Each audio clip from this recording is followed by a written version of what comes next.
శ్రీకాకుళం పట్టణంలో డయేరియా బాధితులకు అండగా వైఎస్ఆర్సీపీ నేతలు.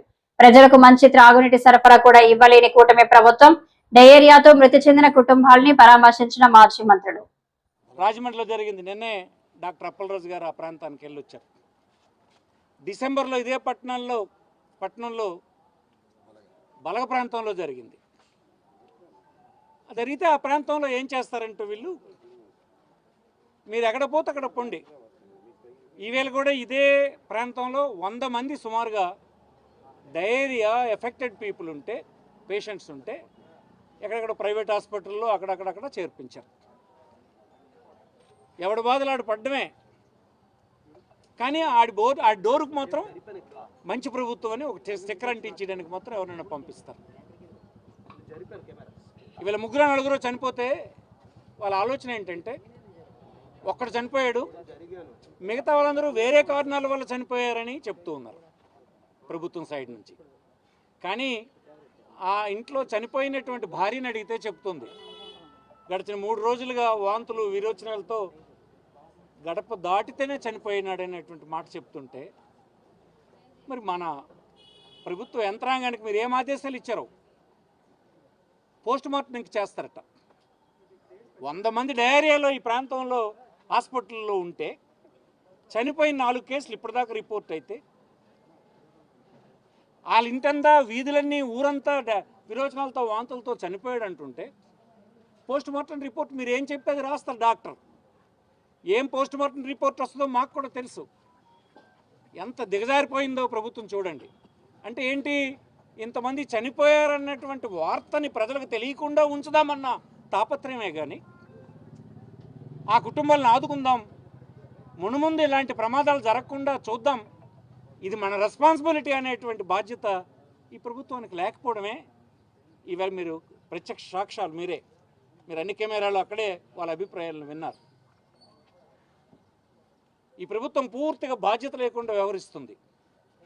ఎంతసేపు రాజధాని అనే పేరుతో డబ్బంతా అక్కడ పెట్టి మిగతా రాష్ట్రాన్నంతా నిర్లక్ష్యం చేసే పని చేస్తూ అన్ని రంగాల్ని వదిలేసి, మీరు నమ్మరు, గవర్నమెంట్ హాస్పిటల్, పెద్ద హాస్పిటల్కి శ్రీకాకుళం పోతే మందు బిల్ల లేదు, మందు బిల్ల ఇచ్చే దిక్కు లేదు అక్కడ.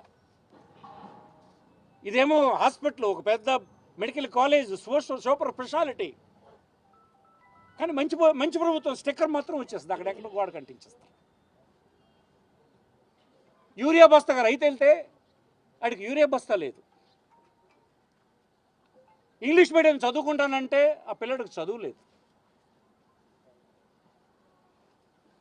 పేషెంట్ చేరుద్దామంటే పనిచేసే ప్రభుత్వ ఆసుపత్రి లేదు. ఏంటిది, ఎటు తీసుకెళ్తున్నారు మీరు? 3,30,000 కోట్ల బడ్జెట్ అని చెప్పి ఏం ప్రయోజనం అంటున్నాను.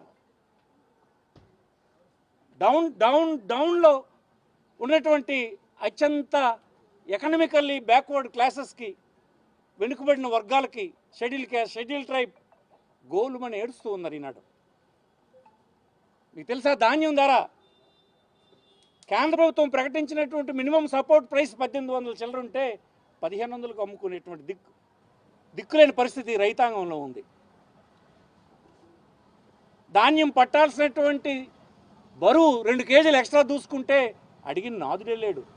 వీళ్ళకి లంచాలు ఇస్తే చాలు, ఎవడెన్ని పట్టుకున్నా, ప్రజలు ఎలా దోచేసినా పర్వాలేదన్నటువంటి అభిప్రాయంతో ఉంది ప్రభుత్వం.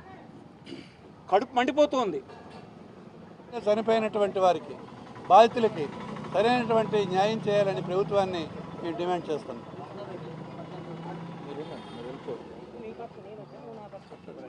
వాటర్ తాగుతారా బాబు? నేడు శ్రీకాకుళం జిల్లా శ్రీకాకుళం కార్పొరేషన్ పరిధిలో జరిగినటువంటి కేవలం ప్రభుత్వ నిర్లక్ష్యం వల్ల జరిగినటువంటి ఒక సంఘటన. డయేరియల్ డిసీజెస్ వచ్చి 4 చనిపోవడం, ప్రభుత్వ నిర్లక్ష్యం కొట్టొచ్చినట్టు కనపడ్డం. మరి ఈ సందర్భంగా వైఎస్ఆర్ కాంగ్రెస్ పార్టీ అధ్యక్షులు, మాజీ ముఖ్యమంత్రి వర్యులు శ్రీ వైఎస్ జగన్మోహన్ రెడ్డి గారి ఆదేశాల మేరకు